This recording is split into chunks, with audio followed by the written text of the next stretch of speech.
Let's continue talking about derivatives of logarithmic functions. To do that, let's take a look back at the properties of logarithms.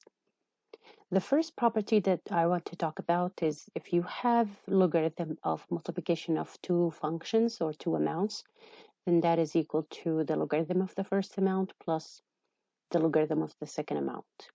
If you have logarithm of a quotient, that is the difference of logarithms, meaning logarithm of a over b is equal to logarithm a minus logarithm b. And the most powerful property is logarithm of a raised to the m power. The logarithm is going to bring the power down, so we're going to have m logarithm a.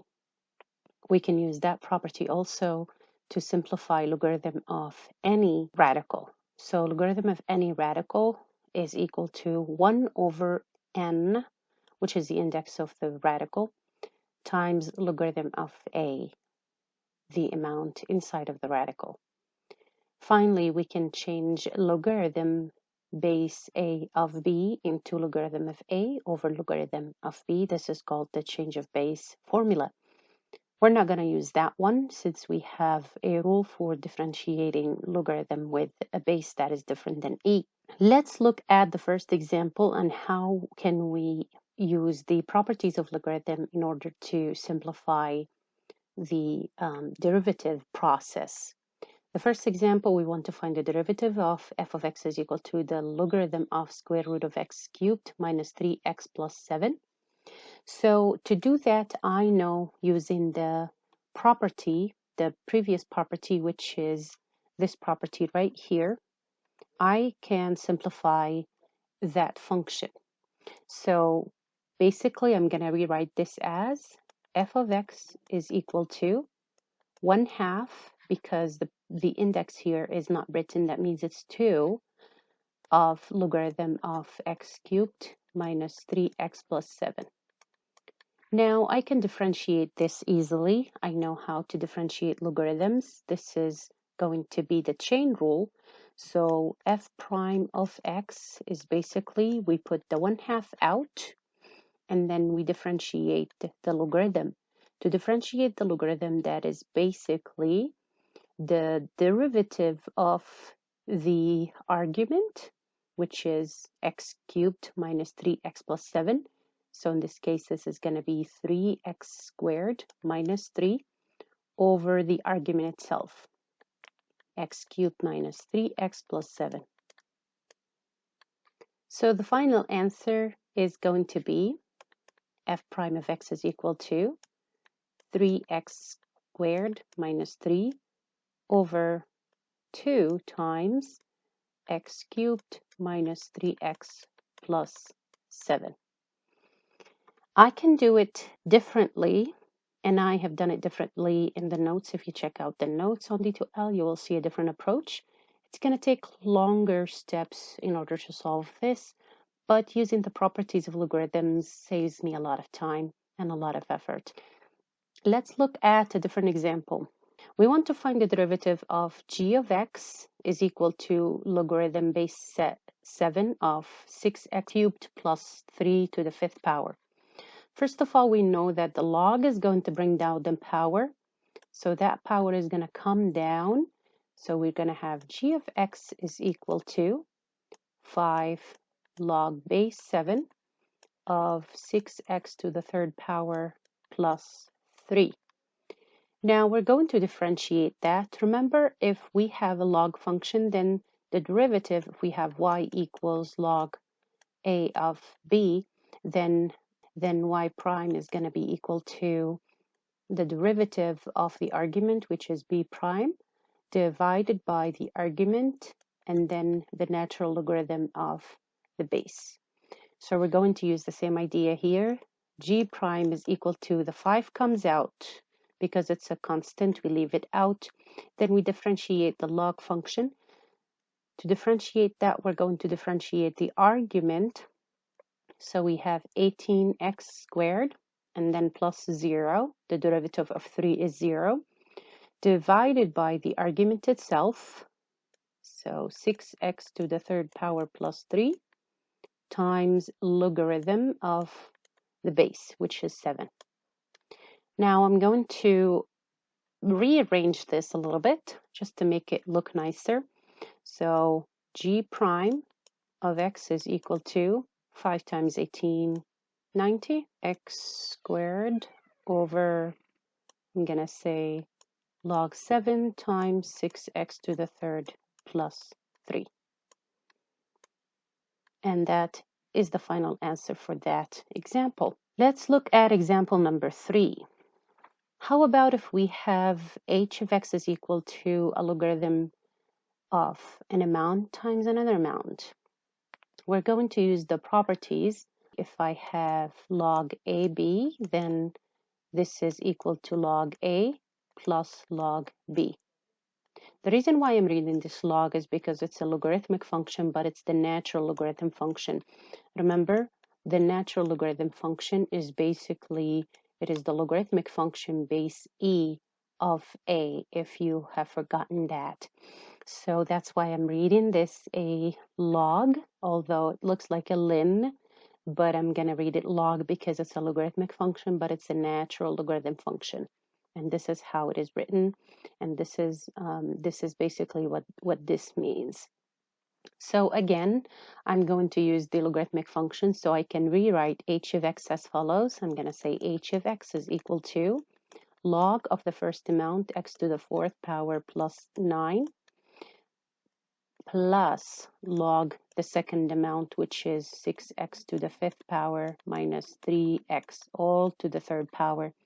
Now I can simplify a little bit further. I notice that I don't have anything to simplify log of an amount plus an amount, so I can't simplify this any further. But I can simplify this one because this is raised to the third power, so the power is basically going to come down.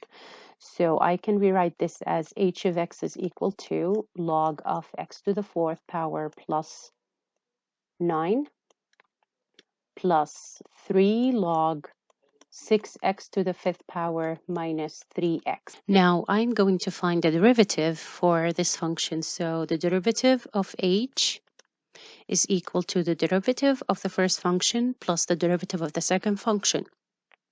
So what is the derivative of this? I'm going to use the chain rule here. The derivative of the log function is the derivative of the argument for x to the third plus 0 over the argument plus 3 comes out, and then find the derivative of log 6x to the fifth minus 3x. So to find that, the derivative of the logarithmic function is the derivative of the argument. So I have 30x to the fourth minus 3 over the argument 6x to the fifth minus 3x. And then you can simplify this. Basically, you can take 3 from the denominator as a common factor and then cancel that out with the 3 from the top, or you could just leave it like that. For more steps or to see the simplified version of this, you can go to D2L and check out the notes. It is in there. Let's see another example. So in this example, I have f of x is equal to the logarithm of the cube root of 3x plus 5 over x squared plus 11, all raised to the fourth power.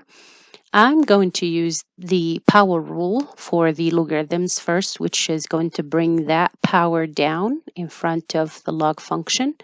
And then I have division of arguments, which is going to turn into a subtraction of logarithms.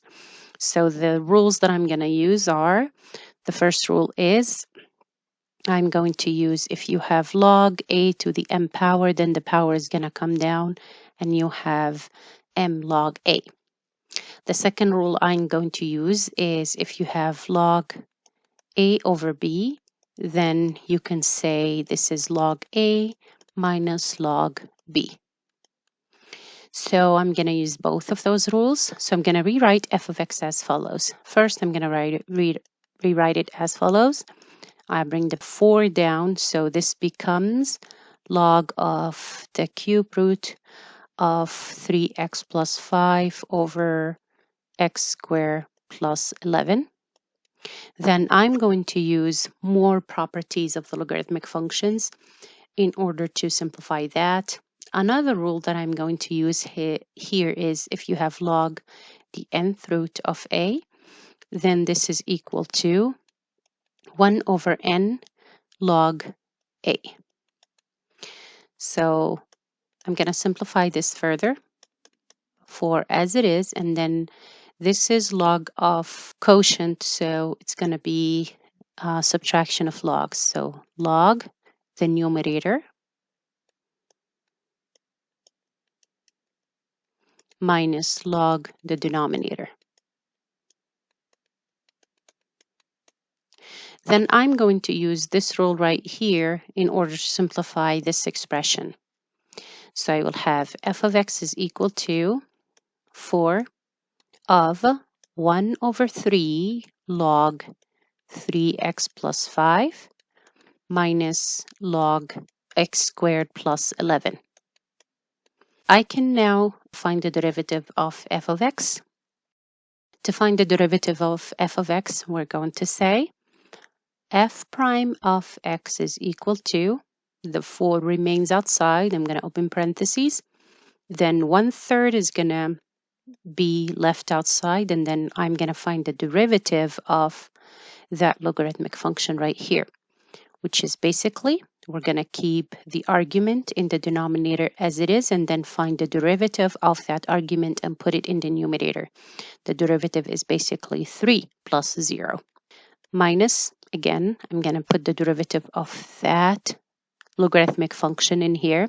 I will keep the denominator, the argument in the denominator, and then I'm going to find the derivative of that argument and keep it in the numerator. So that is 2x plus 0.